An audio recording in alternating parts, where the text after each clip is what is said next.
Maayong buntag sa inyong tanan. Magandang araw po sa inyong lahat dyan sa Pilipinas at sa lahat ng mga viewers and listeners ko sa buong mundo. Ako po'y taos-pusong nagpapasalamat sa inyong lahat sa walang sawang pagtangkilik sa maliit kong channel. At doon sa hindi pa nakapag-subscribe, humihiling po ako ng kaunting pabor na isubscribe ang maliit na channel ni Ate Estela ninyo at pag-click na rin ang notification bell para sa susunod. Updated po kayo lahat sa aking mga i-explore na mga informasyon at mapagkunan nyo ng kaunting idea man lamang. So guys, wag na tayong paligoy-ligoy pa. Simulan na natin ang ating topic ngayon.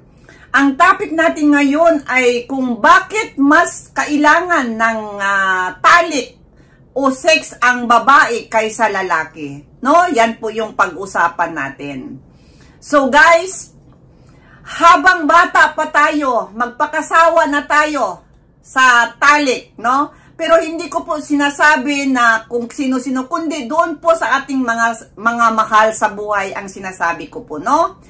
Habang bata pa tayo, magpakasawa tayo sa talik dahil kapag nagsimula na ang menopausal stage ng isang babae, maaari nang bumaba ang tinatawag na estrogen sa katawan at malaki ang tendency na mawalan ka na ng gana sa pakikipagtalik. Yan po ang sinasabi ko po.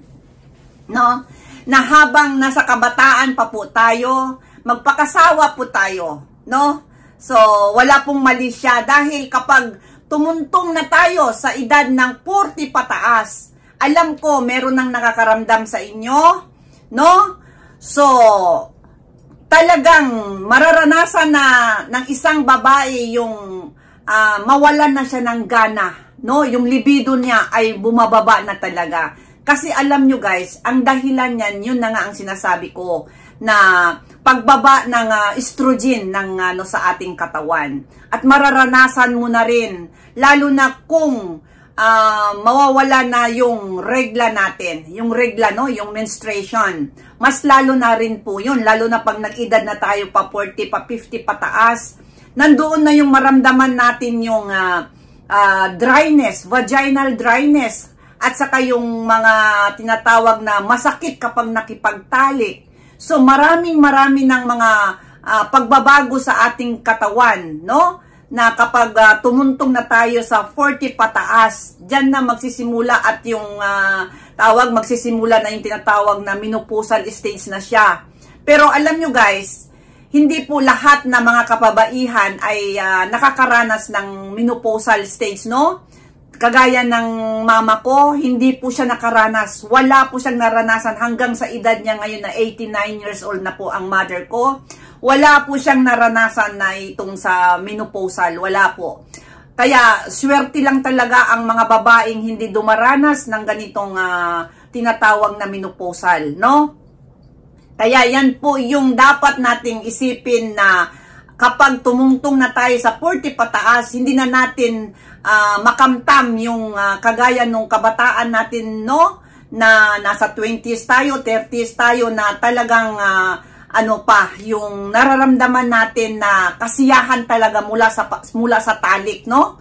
Kaya kailangan talaga natin na habang nasa bata pa tayo ngayon, magpakasawa na talaga tayo. Kasi alam nyo guys, kapag totoo po yan, kapag ayon sa aking tawag dito, sa aking medical encyclopedia, kung ano-ano yung maramdaman ng isang babae kapag siya ay nasa menopausal stage o menopause na talaga, totally menopause na talaga, talagang nawawalan po siya ng gana. Dahil alam nyo guys, habang tumataas yung mga edad natin, hindi lang po dahil yun sa dryness, hindi lang po yun dahil sa kung sakit, kundi marami pong tinatawag na psychological na mga tinatawag na connection doon sa wala po na tayong ganang makipag-sex ayon dito sa aking libro, no? Nakagaya yung nandoon na yung stress, kung ano yung mga bagay-bagay na nangyayari sa mga buhay natin, no? Hindi lang po yung dahil sa dryness, kundi yung yung depression, no? Yung tinatawag na yung anxiety.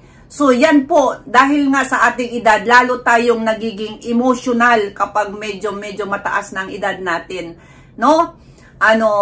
Kaya yun ang sinasabi ko po na habang tayo po ngayon ay nasa kabataan pa o bata pa tayo, kailangan natin na magpakasawa na, no? Dahil talagang darating ang panahon, ayon dito sa aking pagsaliksik, no?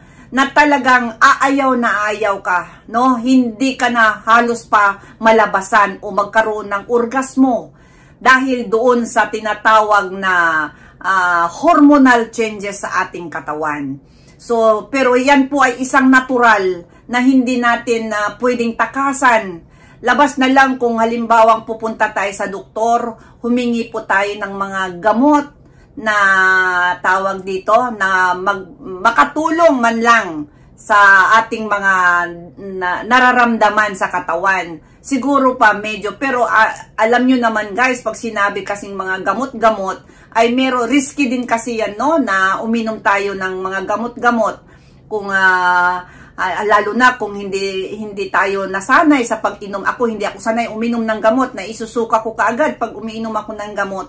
So, mas maganda na yung walang gamutan, no? Kung maari lang. Pero yun na nga, sinabi ko na guys, na iba-iba ang mga kababaihan. Merong dumaranas talaga ng medyo light lang, mild lang. Meron na mga, tawag dito, yung talagang grabe. Kagaya yung kakilala ko dito sa Japan, ay talagang halos hindi na siya lumalabas ng bahay. Nagkaroon siya ng depression. Kasi nga, yun, nilalabanan niya yung, kasi nasa menopausal stage na siya, no? Talagang, totoo pala yun, na tawag dito, na magkakaroon talaga minsan ng depression o stress, lalo na dahil doon sa mister niya na talagang sobrang babaero, na kagaya sa akin, na asawa ko. Buti na lang, nakayanan ko rin yung mga panahon na halos din ma-depress ako, no? Dahil sa pambababae ng aking asawang Japanese, no? Kaya, guys, sinasabi ko na, sa ngayon pa lang ay magpakasawa na tayo, pero yun na nga sinasabi ko sa inyo na hindi naman ibig sabihin na kung kani-kanino. Ibig sabihin, yung mga kasintahan natin o yung mga partner natin o mister natin, no? Yun ang ibig ko pong sabihin. Kasi yun, sinasabi ko na kapag tumungtong na tayo sa 40 pataas, alam ko po na meron nang nakakaranas sa inyo. Kaya isa po yan na kapag nasa 40 pataas na tayo, kapag nakipagtalik tayo sa ating mga mister, ay medyo natatagalan tayo bago makaraos. Isa po yung isang dahilan, no? Na yun na nga, dahil nag-iiba na yung natin, yung tinatawag na hormonal changes sa katawan natin. Lalong-lalo na. Pero ang number one po na maano po natin, na ayaw natin, dahil yung tinatawag na vaginal dryness, isa po yan. Isa po yan sa mga problema, talagang problematic talaga yan minsan, na yung tawag dito, yung hindi na po gaanong nagbabasa yung doon sa ibaba natin. So guys, tandaan natin na isa po itong natural na tawag dito na bagay, kaya hindi natin ito siya labas na lang doon sa very lucky na kagaya ng mother ko na walang dinanas, hindi nakaranas ng kung anong mga tinatawag na menopausal symptoms dyan, no? Wala po. Kaya lucky po yung mga ganong kababaihan, no? So, meron din namang ganon.